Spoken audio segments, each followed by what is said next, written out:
Hi again, this is Professor Innes, and we are now on our 14th module of the course. We've got one more module after this one, and then the final exam, which is module 16. You are going to be discussing political theory, and again, keep in mind this is philosophy, and we're not taking anything for granted, so it is the case that when somebody discusses a political theory or a political point of view, they are doing it from the position that they believe this to be true. So therefore, if they believe there should be no government, they believe that argument is in fact true.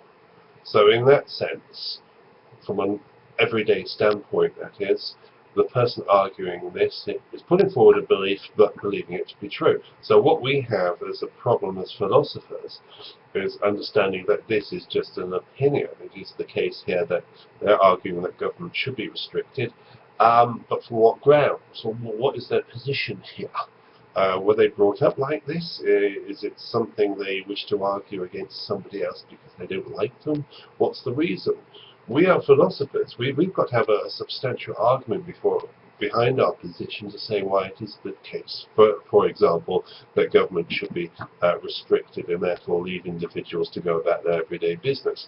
What evidence do they have to put forward this position?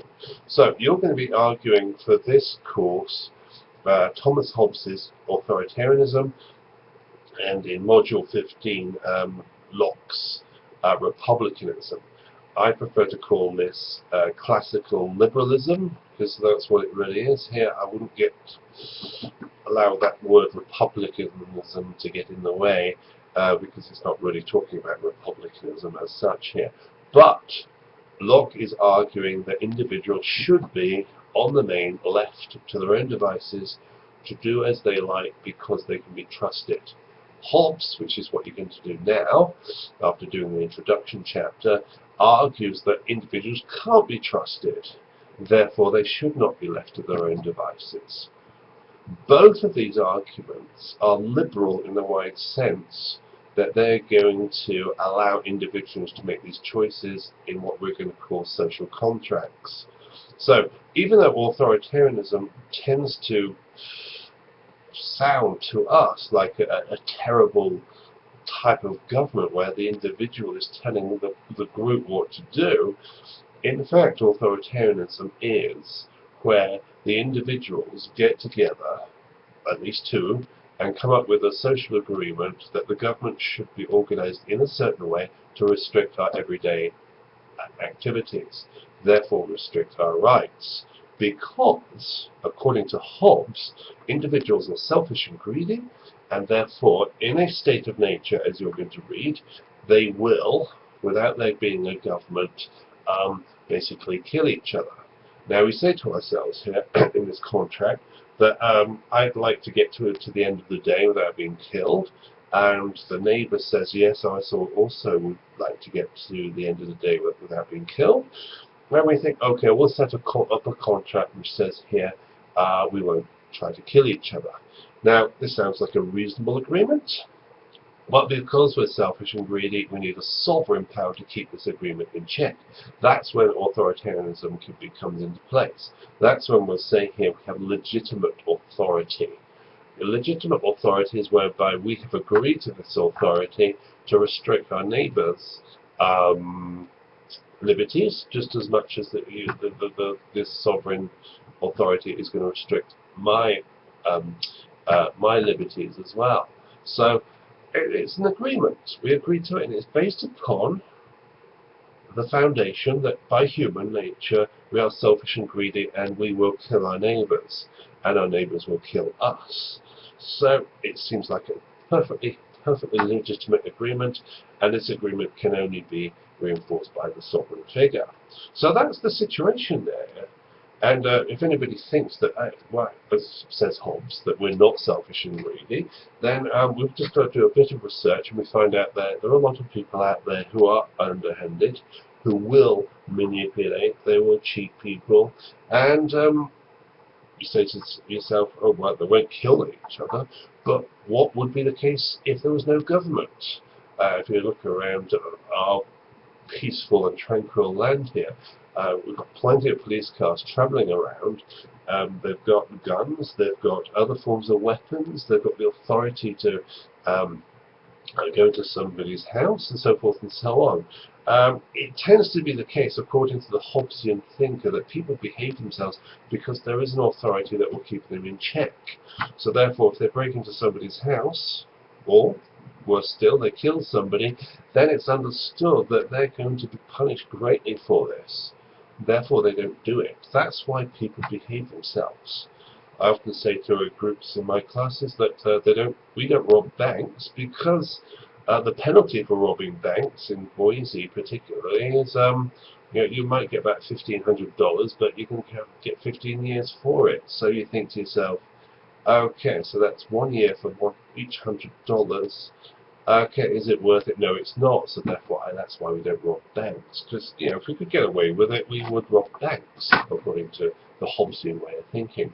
So this is the way to set up these arguments. You've got to have a basis, you've got to have proof that this political stand you're taking is backed up by your understanding of human nature and understanding of how people will act in a state of nature where there's no government.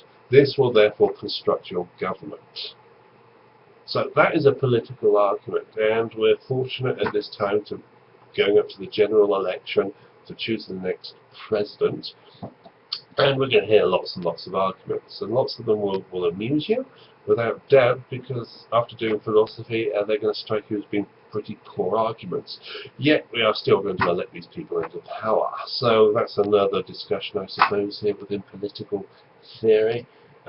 What is legitimate authority? Who should be up there? You did Plato beforehand, and he talked about legitimate leadership, and in the sense that only the gifted, only the enlightened should be leaders. Right. Ask that question, are we actually electing the enlightened, the gifted, into powers of political leadership? I'll let you answer that question. And likewise here, within ethics, are these people putting forward into action a view of the world whereby people are being treated with justice, just as we discussed in metaphysics, but also we've got the ethical argument about justice, which is spoken about in political philosophy as well here.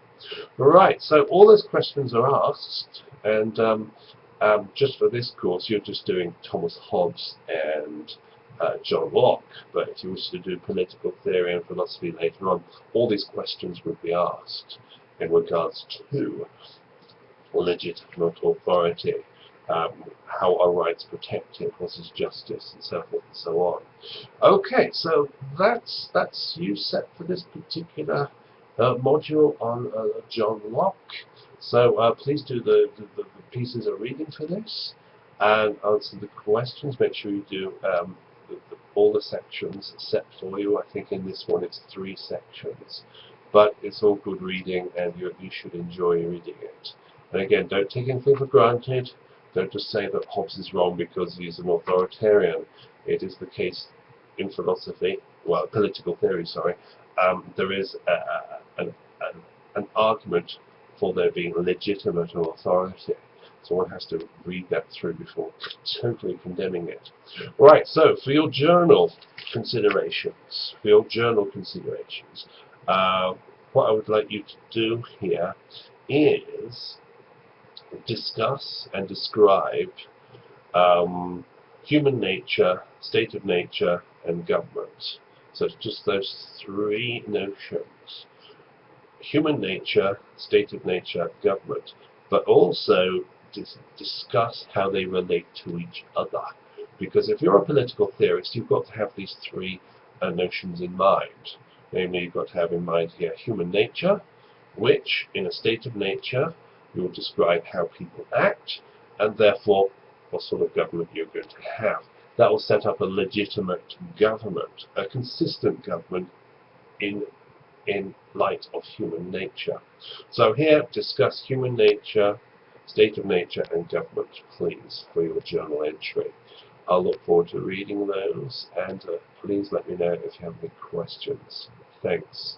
Speak to you later.